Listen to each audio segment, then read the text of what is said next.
Good morning. এতিয়া ৰাতিপুৱা 6টা বাজিছে। মই ৰাতিপুৱা 6টা বজাত এইখিনি কাম কৰি আছোঁ। যোৱাকালি তিলনিৰ পৰা অনা প্ৰসাদ বাচি ৰৈছিল। সেই প্ৰসাদখিনি কি কৰোঁ বুলি মই ভাবিলোঁ, মিক্সি জাৰত পিচি পেলাই এনেকৈ ৰাতিপুৱা চাহকাপৰ কাৰণে এটা মালপোৱাকৈ তৈয়াৰ কৰিছোঁ। আৰু এই কামখিনি ৰাতিপুৱা জুই কাষত বহি ভালো লাগে দিয়কচোন। ইমানেই ঠাণ্ডা পৰিছে নহয়, হাত ভৰিবোৰ থেতুৰা পৰি যায়।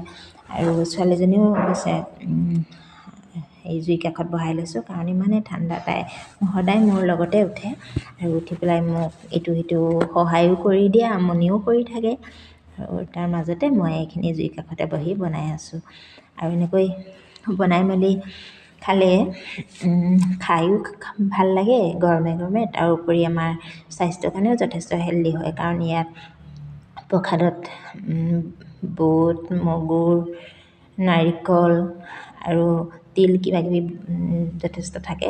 আমি এনেকৈ যদি মাজে সময়ে বনাই খাওঁ, আমাৰ স্বাস্থ্যৰ কাৰণে হেল্ডি হয় আৰু ইয়াৰ পেলনিও নাযায়। কেতিয়াবা বাৰু ভাজি খাওঁ। মই আগতে এনেকৈ বনাব লাগে বুলি নাজানিছিলোঁ আৰু তেনেকৈ সুবিধাও নাছিল। তেতিয়া নহ'লে জলপান বনাই দিওঁ, নহ'লে এনেকৈ ভাজি দিওঁ।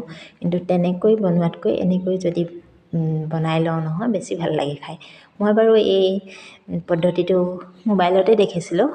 মোবাইলত দেখি বনাই চাইছোঁ আৰু আপোনালোকৰ আগতো শ্বেয়াৰ কৰিছোঁ, কাৰণ সঁচাকৈয়ে ভাল লাগে। আৰু মই এনেও কিবাকিবি বনাই থাকোঁ আৰু যদি বিচাৰে আপোনালোককো মই শ্বেয়াৰ কৰিম।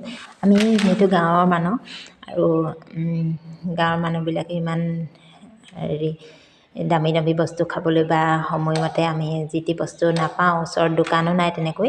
আৰু আমি এনেকৈ ঘৰৰ চাউলেদি যদি কিবাকিবি বনাই খাব পাৰোঁ, তেতিয়াহ'লে আমাৰ স্বাস্থ্যৰ কাৰণে যথেষ্ট হেল্থ হয়। আৰু এনেকৈ বনাই চাবচোন আপোনালোকেও।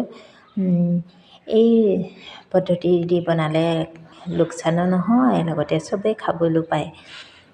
আৰু এনেকৈ ৰাতিপুৱা এনেকৈ বনাই ল'লোঁ। চাওকচোন কিমান ধুনীয়া ধুনীয়া ফুলা ফুলা হৈছে।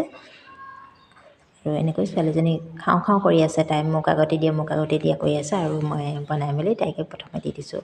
গৰম হৈ আছে বুলি কৈছে, তাই পুৰিছে হাতত চুই দিয়াৰ লগে লগে। আৰু তথাপিতো এনেকৈ বনাই আছোঁ।